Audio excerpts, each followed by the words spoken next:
Hello guys, ayan, good morning. Nandito ako sa ah, malapit sa Ipek. Ayan. Ito yung dating binablog ko noong time na pandemic. Ayan. Mababa ngayon ng tubig kasi gawa ng siguro kinukunan to sa ah, mga pilapil. Kasi dun idinadala yung mga tubig sa pilapil. Ayun ang purpose nito, itong yung tubig ng fish pan, pondo na para sa mga tubigan. Yan.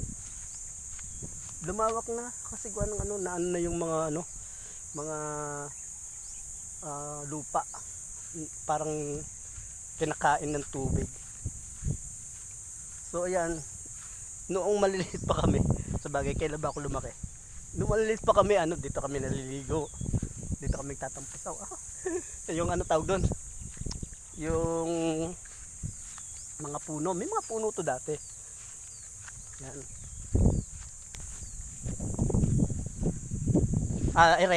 Dito naman yung ito yung pump dati.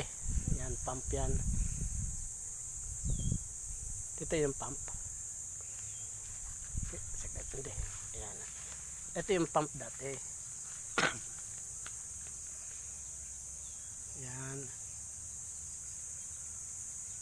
Dito sila nakuha ng tubig sa idinalagay dito. Ngayon, meron dito tubo. Tapos yun yung pinagpapatakan ng tubig dyan. So naalala ko noong araw, yung kapatid ko tsaka yung kasama namin kababata, naligo kami diyan. So nung time na yung isa, yung kababata namin, kasi pag ganun siya kasi gawa ng pagpatak ng tubig siya, nahuhukay siya kaya nalalim. So dumaplis yung paa niya doon kasi siya yung makinis. Dumaplis yung paa hanggang sa siya sa ilalim. Tapos ang ginawa niya, siyempre tampisaw na siya, tampisaw kasi nalulunod siya. Ang ginawa niya, nahagip niya yung kapatid ko. Yan doon. So yung dalawa naghilahan kasi nalulunod pareho. Tapos yun, hanggang sa kita ko, nandun ako sa ibabaw, kita ko silang dalawa nagpapang gawan, gustong makahinga ba.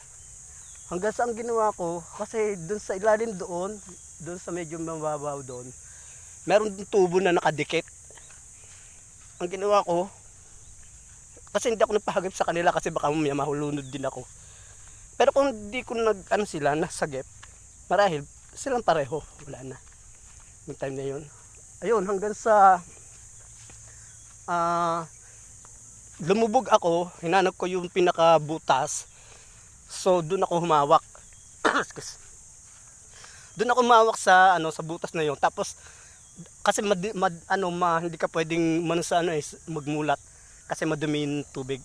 Ang ginawa ko, habang kinakapa ko, ang ginawa ko yung paa ko, ginanong ko yung pinhaba ko para lang makapa sila. Kasi lambot na sila pareho. Ay magkayapos yung dalawa. Hinila ko kasi may nahagip akong damit, hindi ko alam kung kanino 'yon. Pagkahag ko ng hinila ko sa yun, hanggang sa naanahan sila na masmasan. Yun yung kwento ko na hindi ko malilimutan nung maliliit pa kami. Yan, ito yung dati dito may mga puno. Yan. Ngayon medyo na siya nasisira na kasi sobrang tagal na rin. Ilang taon na rin tong biro mo almost siguro para mga 9, 10 naliligo na kami dito yung time na yun. Ayan. Ayan. Ay yung bundok ni Maria Makiling, kung makikita niya yun yung yun yung ulo, buhok, tapos dibdib, tapos tiyan. Yan, pag ganun siya. Dahil baka ranchuhan kasi ito yung Ipek. Yan. Ito yung dati kong binablog noon. Yon yung yung building na yun, may ano yun, may parang meaning. I mean, yung style ng building, ano siya, ET. E, double T yung nasa gitna, tapos E uli. Yung ing sa kabila, ano siya, baliktad. Tapos yung dito, E na malaki. Yun. Kita nyo ba? Yun. Yan yung ano. Ayan, sayang yung ano. Pinagraranchuhan na lamang. Pinag-ano na ng mga kalabaw, ay ng kambing, kabayo, baka. Ayan. Ayan.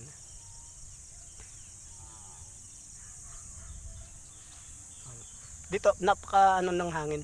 Presko. Yan. Masarap dito. Ayan, dito rin kami natambay dyan. Yan. Diyan sa kubo na yan. Kasi, nung araw, tawag dito, yung kalsadang yan, nagdadaanan pa ng mga sasakyan. So, yun. Masarap dito tumambay, lalo na gusto mong tahimik, o ano, mapag-isa, dito, walang pumunta. Malilibang ka kasi may mga baka, may mga ibon, yan. Sari-sari dito, ano.